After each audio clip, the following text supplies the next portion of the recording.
They weren't celebrities. They weren't in the headlines before this day.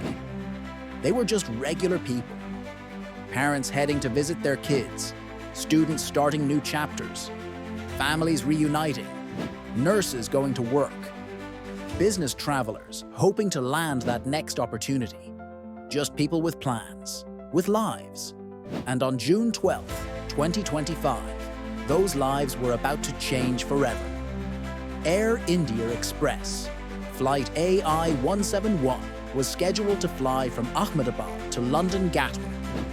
A long-haul flight, routine, nothing special, nothing unusual.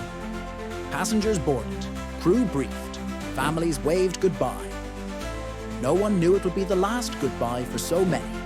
30 seconds after takeoff, the Boeing 787-8 crashed into a residential building near the airport.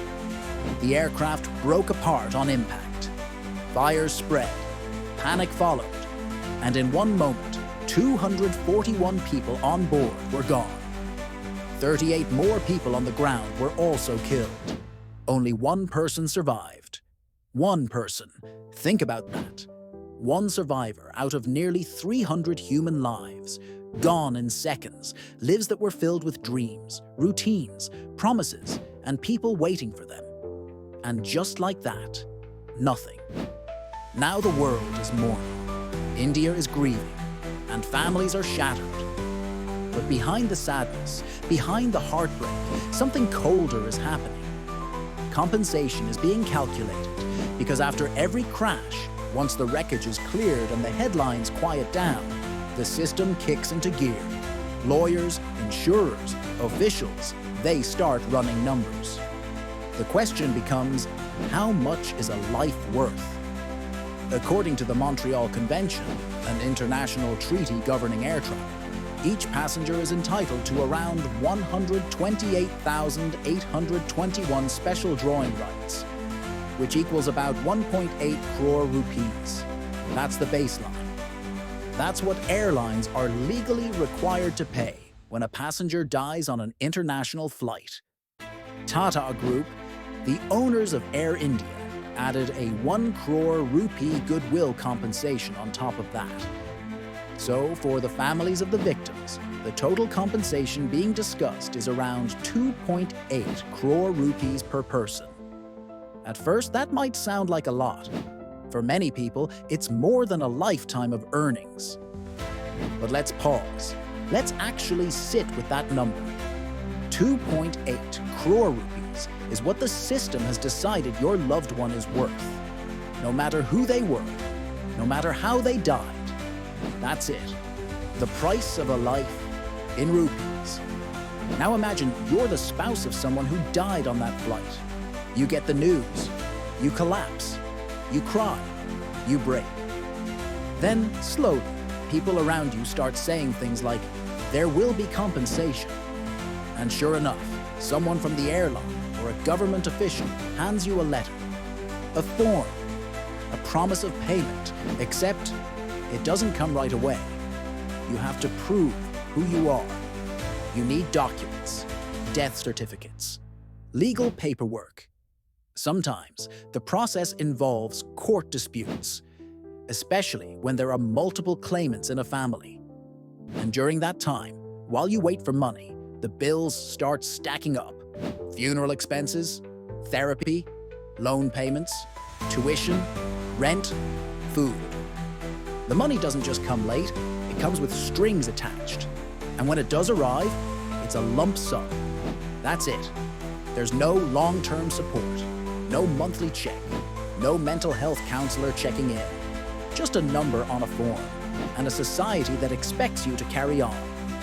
But grief doesn't work like that, and neither does rebuilding a life after tragedy. Now let's zoom out and compare this globally. In the United States, compensation packages often reach millions of dollars. And that's just the starting point, especially if the airline is found to be negligent or at fault. American families often have access to legal representation, emotional support programs, and insurance policies that ensure they don't have to fight for justice while they're still grieving. In Europe, the system considers long-term suffering, loss of future income, and pain endured by the family. There's also often greater transparency in how compensation is handled. Even countries like Japan are known to go beyond legal obligations, providing lifetime support for some survivors, education funding for children, and a deeper sense of respect in the way they treat victims' families. But here in India, we do what the law requires, sometimes more, but rarely beyond the surface. Families may get their payout, but they don't always get peace. And that's the difference, because no amount of money can undo loss. But how that money is delivered, how the system responds, can change everything. The reality is, 2.8 crore rupees is just a number. In some cities, it won't even buy a 2-bedroom apartment. It won't cover 20 years of missed income. It won't replace a parent, or a partner, or a child. And yet, that's the offer. That's the value of a life, according to the current system. Some of the people on that flight were just getting started. Some were kids. Some were in their 60s. Some were working abroad to support families back home. And now all that's left is a number and a name. And we have to ask, is that enough? Justice can't just be about compensation. It has to be about dignity, about respect, about how we show up for people who've lost everything. We need to fix the system. The compensation process should be faster, simpler, and more compassionate. Families shouldn't have to wait months just to get what they're owed. They shouldn't need lawyers just to unlock help. There should be mental health support, grief counseling, and financial planning for every single family affected. There should be ongoing care, not just a one-time payout and a press release. And most of all, there should be accountability.